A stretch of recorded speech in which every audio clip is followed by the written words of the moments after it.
हर हर महादेव। जय श्री राम। आप सभी को महाशिवरात्रि की ढेर सारी शुभकामनाएं।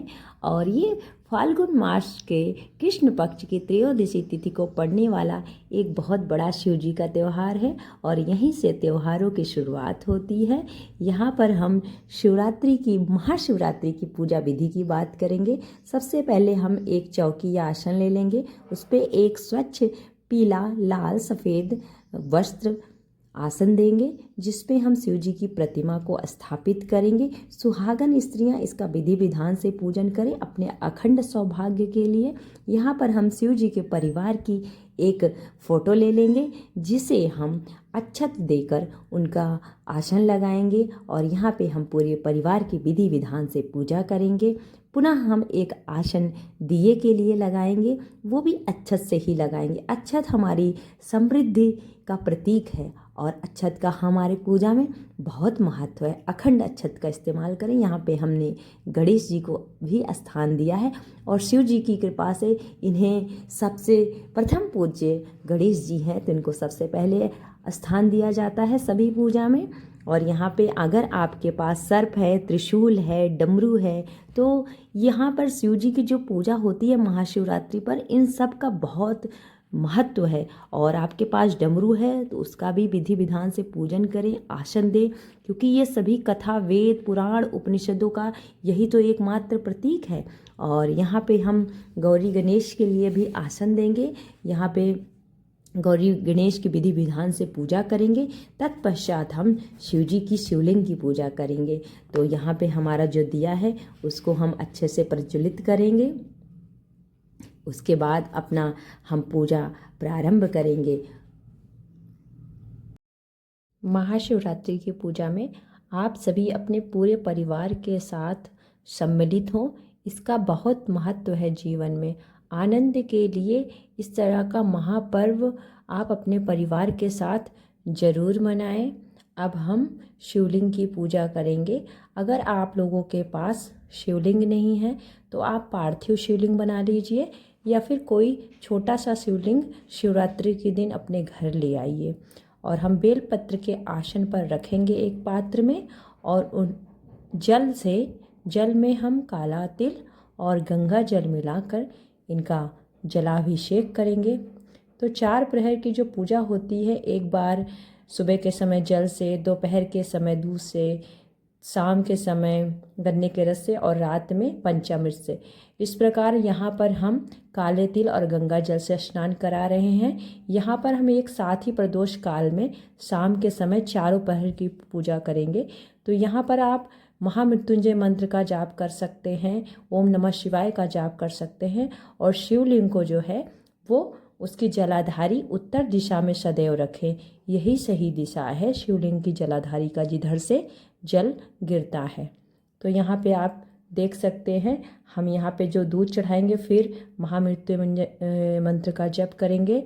ओम त्र्यंबकम यजामहे सुगंधिम पुष्टिवर्धनम उर्वारुकमिव बंधना मृत्युमूर्छिमामृतात्। तो इस प्रकार से इसी मंत्र का या फिर ओम नमः शिवाय का जप बार बार करेंगे, जितनी बार अभिषेक करेंगे।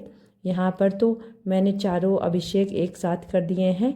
ये गन्ने का रस है, तो आप गन्ने के रस से या फिर गुड़ के रस से, जिससे भी आप अभिषेक करते हैं, तो अभिषेक मीठी रसों से ज़रूर करें, फलों के रस से कीजिए। और ये हमारा पंचामृत है, जिसमें हमने दही, दूध, शक्कर, घी और गंगा जल सब कुछ मिला लिया है और पंचामृत बना करके इसे शिव जी का अभिषेक करेंगे। अगर आप 4 प्रहर की पूजा करते हैं तो ये सबसे आखिरी में रात के 12 बजे हम पंचामृत से अभिषेक करते हैं। अगर आप सिर्फ एक बार पूजा करते हैं तो शाम को प्रदोष काल में शाम को 6 बजे आप या 7 बजे पूजा कर सकते हैं महाशिवरात्रि का। विशेष रूप से शुद्धता को एकदम बनाए रखें। और इस व्रत का एक ही है कि आप सब कुछ एकदम शुद्ध चढ़ाइए, देसी चढ़ाइए, अखंड चढ़ाइए। जैसे देसी गाय के दूध का प्रयोग करिए, और अखंडित जो खंड ना हो उस चावल को चढ़ाइए, गंगा जल को चढ़ाइए, बेलपत्र को चढ़ाइए। तो इस पूजा में सब कुछ एकदम शुद्ध होना चाहिए, इसका विशेष ध्यान रखें। और आप अपने परिवार के साथ सम्मिलित हों, ये भी इसका बहुत महत्व है। और जो ये निर्माल्य निकला है जल के रूप में, दही दूध दही के रूप में, उसे हम बिल्व पत्र के वृक्ष में डाल देंगे, और या फिर आप किसी भी गमले में डाल सकते हैं। तो हमारे पास बेलपत्र का वृक्ष था तो हमने उसी में डाल दिया, क्योंकि ये पैरों के नीचे नहीं पड़ना चाहिए, नहीं तो पुण्य घट जाता है। तो एक बार हम पुनः गंगा जल वाले जल से शिव जी को स्नान कराएंगे, अभिषेक करेंगे, और तत्पश्चात हम एक बिल्व पत्र आसन पर रखेंगे और फिर बाबा का सुंदर भाव से श्रृंगार करेंगे। पुनः हम ध्यान देंगे कि जलाधारी की दिशा जो है वो उत्तर दिशा की तरफ हो। और इस प्रकार से आप यहाँ पे देख सकते हैं। तो सर्वप्रथम हम गौरी गणेश की पूजा करते हैं। उससे पहले हम एक कलश जल ले लेंगे, उस कलश पे हम स्वास्तिक बना लेंगे। ये इसलिए होता है, जो शिव जी के गढ़ होते हैं, भूत होते हैं, प्रेत होते हैं, हमारे पितृ होते हैं, जो अतृप्त होते हैं पूजा में, वो भी आए होंगे। तो उनके लिए आप एक जल भरिए और कलश पे स्वास्तिक बनाइए, ताकि वो लोग भी, जो आपके पितृ लोग हैं, भूत प्रेत हैं, पिशाच हैं, जो कोई भी हैं, जिस प्रकार में भी वो आए हैं शिव के गढ़ों के रूप में, उनका भी हम स्वागत करते हैं। वो भी हमारी सुख समृद्धि को देखें, हमें आशीर्वाद दें। इस प्रकार से इस जल में हम थोड़ा सा अक्षत डाल देंगे, फूल डाल देंगे, दुर्वा डाल देंगे, और इसमें अनाज के रूप में हमने अक्षत को डाला है। तो इस प्रकार से हमारी सुख समृद्धि का प्रतीक जो है वो यहाँ पे हमने रखा है। तो पितरों को ये देख के संतुष्टि होती है। तो यहाँ पे हम सबसे पहले गौरी गणेश का पूजन करेंगे, ताकि हमारी पूजा में कोई विघ्न ना हो और हमें सारे पुण्य प्राप्त हों। इसी मनोकामना से हम ये व्रत को करते हैं, इस पूजा को करते हैं। यहाँ पे गौरी गणेश को हम सिंदूर लगाएंगे। उसके बाद हम ये अपने गेहूं की बाली को अच्छे से तिलक करके उसी जल के लोटे में, पात्र में डाल देंगे, कलश में, जिसमें हमने अभी जल भर के रखा था। तो गढ़ों के लिए, शिव के गढ़ों के लिए, अपने पितरों के लिए, जिसके लिए भी आप समर्पित करते हैं। और पुनः एक बार सब कुछ करने के बाद पुष्प से, जल से, फिर से गंगा जल से स्वच्छ कर लेंगे और फिर से सुंदर भाव से बाबा का श्रृंगार करेंगे। यहाँ पे हम बाबा को तिलक करेंगे और कार्तिकेय भगवान को भी हम पीला वाला चंदन ही लगाएंगे। और उसके बाद हम यहाँ पे मन ही मन हमेशा आप ओम नमः शिवाय का जप करते रहें, या फिर आपका कोई गुरु मंत्र है तो उसको जप करिए। और बाबा को त्रिपुंड जरूर बनाइए। त्रिपुंड से ये बहुत प्रसन्न होते हैं और आपकी सारी मनोकामनाएं पूर्ण होती हैं। तो इन नीचे की जो लकीर होती है ना, उसका बड़ा महत्व है। जब आप नीचे की लकीर खींचते हैं ना, तो आप जितने नीचे गए होते हैं, भगवान आपको उतना उन्नति पे ले जाता है। और बीच में जो लाल कलर का चंदन हम लगाते हैं, वो माता जी का प्रतीक है। तो शिव जी अर्धनारीश्वर हैं। तो इस प्रकार से हम यहाँ पे काला तिल चढ़ा रहे हैं, ताकि हमारे पूजा में कोई विघ्न बाधा ना आए। काले तिल का यही महत्व है। गणेश जी को सर्वप्रथम हम दुर्वा चढ़ाएंगे, और दिए को भी हमारे सनातन धर्म में दुर्वा चढ़ाया जाता है, पूजन किया जाता है अग्नि देवता के नाम से। पुनः हम शिवलिंग पर दाहिने तरफ दुर्वा चढ़ाएंगे गणेश जी के नाम से, और फिर शिवलिंग पर हम 4 समी के पत्र चढ़ाएंगे। उसके बाद 4 बेलपत्र चढ़ाएंगे। फिर उसके बाद हम 4 गेहूं की बालियां चढ़ाएंगे। इस समय जो महाशिवरात्रि होती है, इसमें 4 प्रहर की पूजा होती है। अगर आप एक ही प्रहर में पूजा करते हैं तो आप 4 चीज़ें अवश्य चढ़ाइए, और इसका भी बहुत महत्व होता है। तो इनको 4 दाने चावल के ही चढ़ते हैं, और 4 लोटे जल भी आप चढ़ाइए। तो यहाँ पे धतूरा हमारे पास एक था, तो हमने धतूरा चढ़ाया। और माता जी को हम लाल पुष्प चढ़ाएंगे, और भोले बाबा को हम सफ़ेद पुष्प चढ़ाएंगे। तो इस प्रकार से आप देख सकते हैं, यहाँ पे बाबा को मैंने सफ़ेद पुष्प चढ़ाया है, और गणेश जी को भी लाल पुष्प चढ़ाएंगे, और सभी देवी देवताओं को हम पीले पुष्प चढ़ा सकते हैं। सिर्फ केतकी का पुष्प जो होता है वो शिव जी को नहीं चढ़ता है।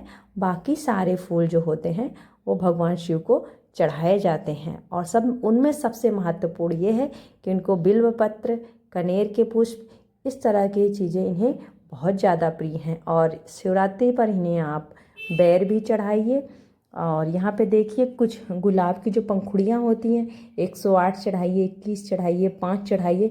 पंखुड़ियाँ बाबा को बहुत प्रिय हैं। तो यहाँ पे हमने गेहूं की बालियाँ ले ली हैं और ये गेहूं की 4 बालियाँ हैं। तो यहाँ पे हम 4 प्रहर की पूजा अगर एक ही बार में करते हैं तो हम चारों बालियों को एक ही साथ गेहूं की बालियों को चढ़ा देंगे।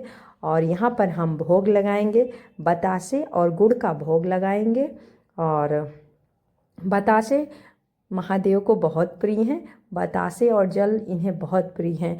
अभी फाल्गुन मास से गर्मियाँ शुरू हो जाएंगी, तो आप लोग प्रत्येक दिन शुरू करिए इस महाशिवरात्रि से 1 लोटा जल जरूर चढ़ाइए। और महाशिवरात्रि के दिन बैर विशेष रूप से चढ़ाइए।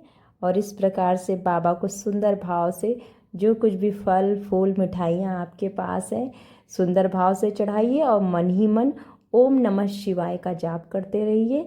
या फिर आपके पास गुरु दीक्षा है तो गुरु मंत्र का जाप करते रहिए लगातार। यहाँ पे हम बाबा को भांग अर्पित कर रहे हैं। आप भांग के पत्ते, भांग के पाउडर, भांग की गोलियां अर्पित कर सकते हैं। और यहाँ पे ये मूंग चढ़ा रहे हैं। कहते हैं मूंग चढ़ाने से सुख समृद्धि और सारी मनोकामनाओं की पूर्ति होती है। और आप जितने भी फल फूल हैं आप उनको अर्पित कर सकते हैं भगवान को।